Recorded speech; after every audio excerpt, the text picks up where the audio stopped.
So you have a list of properties of definite integrals that you have on that front side. Let's practice using some of them.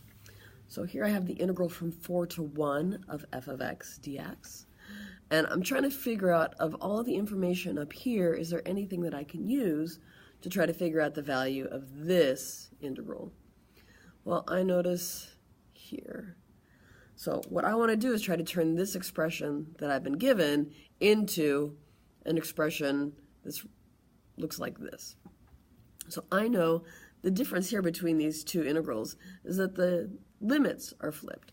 So most of the time, and we'll talk about why coming up really soon, most of the time the lower limit is going to be a smaller number. But in this case, I've been asked to find this integral and the lower limit is the bigger number. Up here we have the limits in the traditional order, in the typical order. So I'm going to say, I know I can switch the limits around if I also take the opposite in the integral. So this expression that I have been given is equal to the opposite of the same integral but with the limits reversed.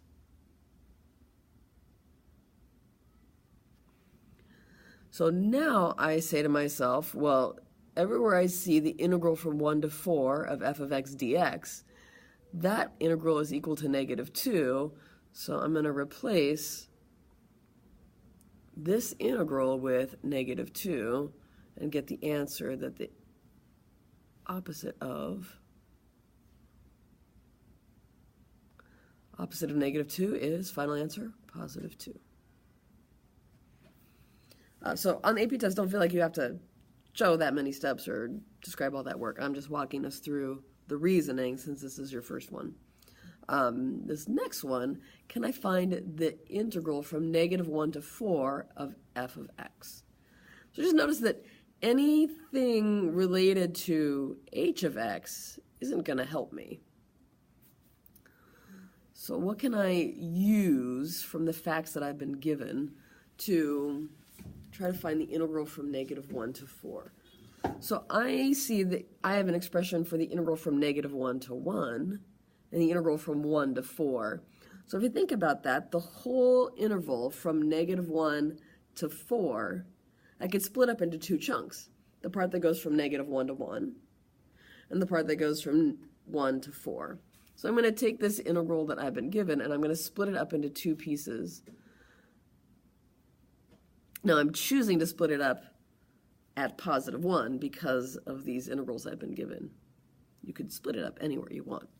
But here, this is what helps me. So I'm going to rewrite that as the integral from -1 to +1 of f of x dx plus the integral from 1 to 4 of f of x dx. And now I'm going to make some replacements. I know that the integral from -1 to 1 of f of x dx is 5. And I know the integral from 1 to 4 of f of x dx is -2.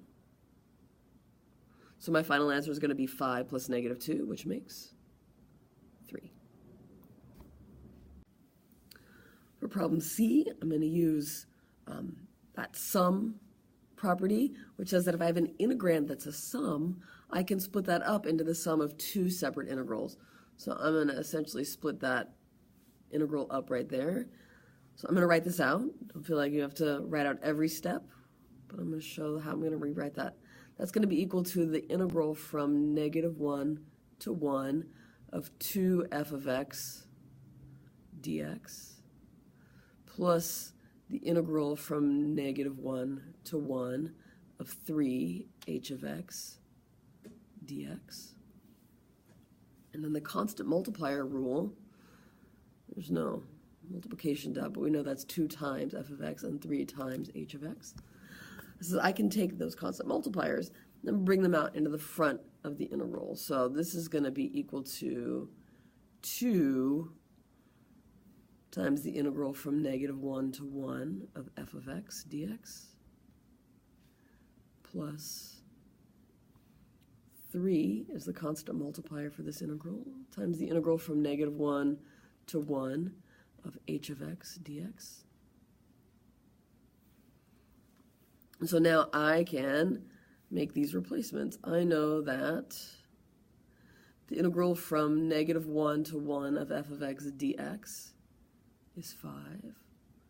And I know that the integral from -1 to 1 of h of x is 7. So I'm going to have an answer that is 2 times 5 plus this 3 times 7. So 10 plus 21 to make 31. Final answer. These last two problems are here to help us notice when the properties we know don't apply. So if I'm trying to figure out the integral from 0 to 1 of f of x dx, h of x integral isn't going to help me at all. That's about finding the area under the h function. Some other function is not going to help me figure out the area under the f function. So you might try to use this integral that you know to give this answer. But the difference between the two integrals, right, is that the integral we've been given, we integrate to find the area in between -1 and 1. For letter D, we want the area in between 0 and 1. But we can't just chop the area in half because we chopped the interval length in half. We don't know that half of the area comes from the first half of the graph and the other half comes from the other. So we can't make an assumption here. We do not have enough information to answer that. Don't worry, on the AP test, they're not going to ask you to find an integral where you don't have enough information. There will be a way to find it. Well, this is just to kind of help us understand those properties a little more, see when they're not useful. Here, I crossed out h of x, I can't read it anymore.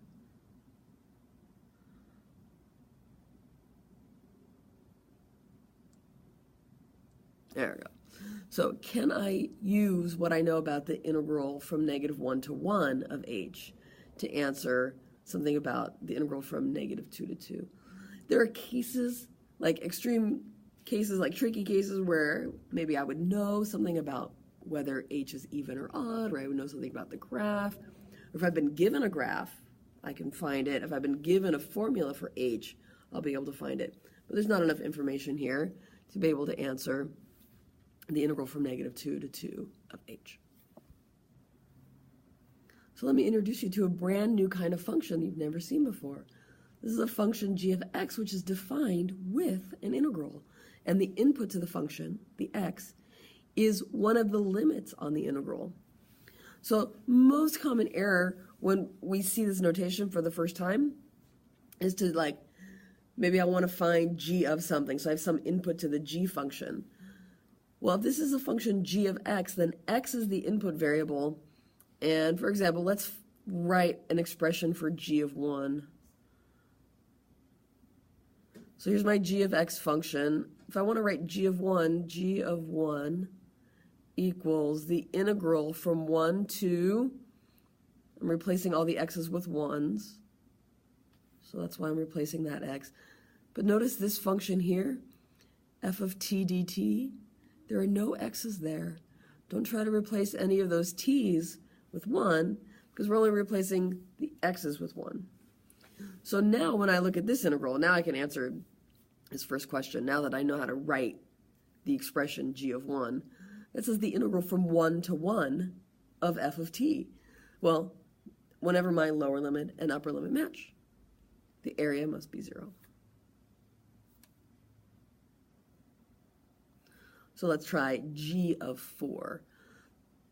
So I'm going to try to write my expression. It's going to be a definite integral. So g of 4. Notice I'm labeling my work. This is g of 4 is going to equal the integral from 1 to 4, because I'm replacing all the x's with 4s, of f of t dt. So can I find this integral? I can. This is going to be, let's see if I can draw it really neatly.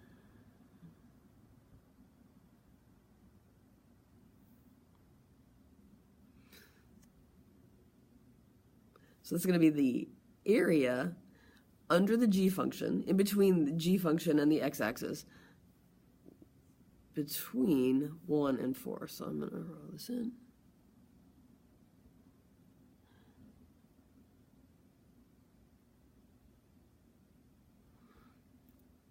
I can split this area up in whatever way works for me. I heard some people talking in class and saying that that area might be a trapezoid. It's not a trapezoid. But the area in between 1 and 2 is a trapezoid. So I'm going to do whatever math I need to do to find these areas. And remember, areas that are above the x-axis, above the input axis, I'm going to think of as positive. Areas below, I'm going to think of as negative. So this is going to equal, let's do this. I'm going to come here and I'm going to figure out this area. That's going to be the average of the bases of that trapezoid. So 3 plus 1 over 2 multiplied by the distance across, which is 1. That's 4 over 2, which is 2.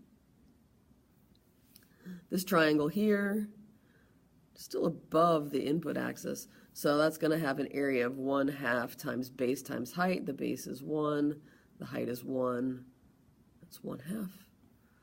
And then this little triangle down here has an area that is 1/2 times base times height. But just notice that's underneath the x-axis, so I'm going to consider that area negative. So I'm going to write my final expression. I'm going to say g of 4 is going to equal the area of the trapezoid, which is 2, plus the area of the triangle that's above, which is 1/2, minus the area of the little triangle, which is 1/2. Final answer, 2. All right, and then one more we have. I want to find g of negative 2. Get my integral up there. So I'm going to start by writing this expression. G of negative 2 is going to be the integral from 1 to negative 2 of f of t dt. But notice I'm not going to be able to find these areas because finding those areas is for when the lower limit is smaller than the upper limit. So I'm going to have to start by making this change. So it's going to be the opposite of the integral from negative 2 to 1 of f of t dt.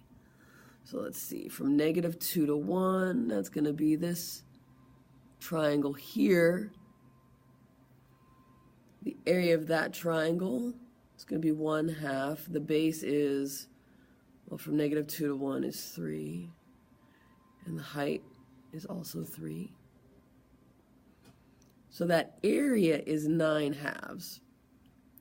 So my answer to g of negative 2 is going to be the opposite of 9/2. So negative 9/2. Final answer.